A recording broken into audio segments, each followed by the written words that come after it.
There we go. Hi guys, it's Andrew, the Urban Bayman. And I'm around the bay. I suppose you call it around the bay. Maybe it's not. I'm in the middle of another city, the city of Corner Brook. My second city. My fondest city. My heart belongs in Corner Brook. I was thinking this morning, guys, about a sentence. Probably, my brother David says it's the most perfectly written sentence in the history of the English language. It's credited to Ernest Hemingway when he said, it was a Spanish town like any other. I don't know if the crow interrupted. He said it was a Spanish town like any other. Well, Corner Brook is a mill town. And when I say a mill, a paper mill. And it's a mill town like no other.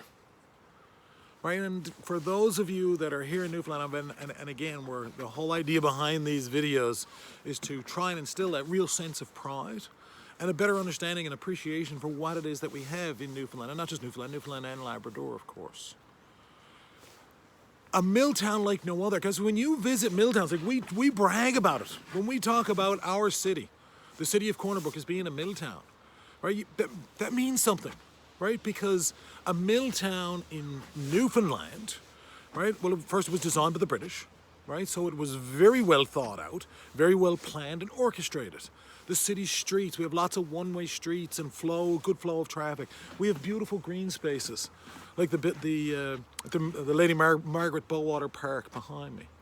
Right, infrastructure, look at that, the first skyscraper ever built in Newfoundland. I know now, guys. Oh, isn't that lovely? Look, now we got church bells ringing. We associate mill towns with a certain wealth and a certain luxury. But what you have to remember on the mainland, right, and what you mainlanders have to know when you come here is that our mill town is not like any other.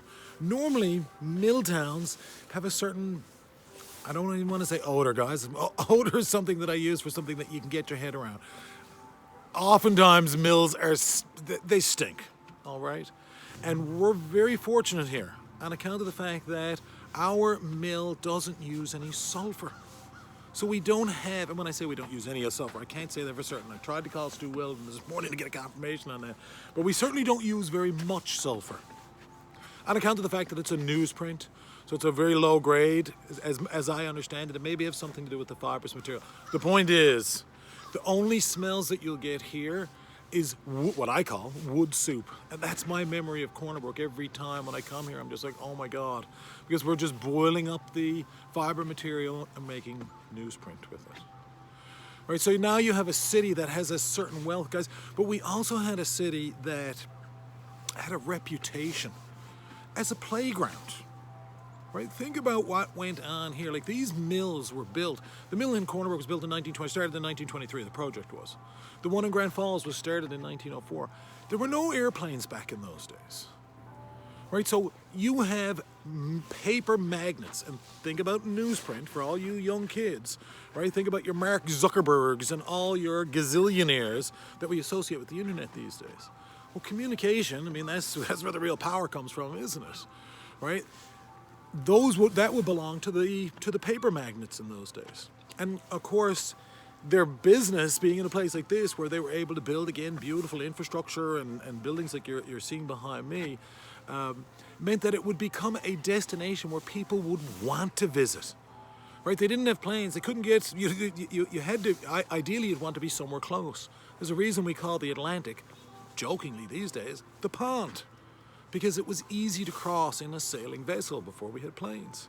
Right, to come to a place like Newfoundland, where, again, the temperatures are such that, well, there's no need for air conditioning, is there? Right, it's probably the most opulent, well, James Young certainly described it in the 1600s as the most opulent living environment on the planet. Think about it now, before central heating, before air conditioning. Imagine coming out from England, coming from these places to celebrate a summer. A summer where there was great recreation, where there was salmon fishing rivers abound, where there was good hunting, where there was cod jigging, where the winds blew, the temperatures never got too hot, and most importantly, guys, they don't have flies. I'm not kidding. Right? We used to advertise that when we were operating on the Humber River. We used to say salmon fishing without flies. Pure comfort, a mill town like no other. It's Brook, Newfoundland. I'm hoping that you're enjoying the only opportunity I have to share with you these days, but hopefully something that will inspire you to come visit us in the years to come, or months to come. Please God, come on. I miss my tourists. Thanks for watching these, guys. You're supposed to subscribe. I'm supposed to remind you to subscribe despite the social dilemma. And well, this really isn't part of the social dilemma, isn't it? I mean, these are supposed to be good teachers. They're supposed to make you feel good, right? And hopefully provide something that you can share. Thanks for watching, guys.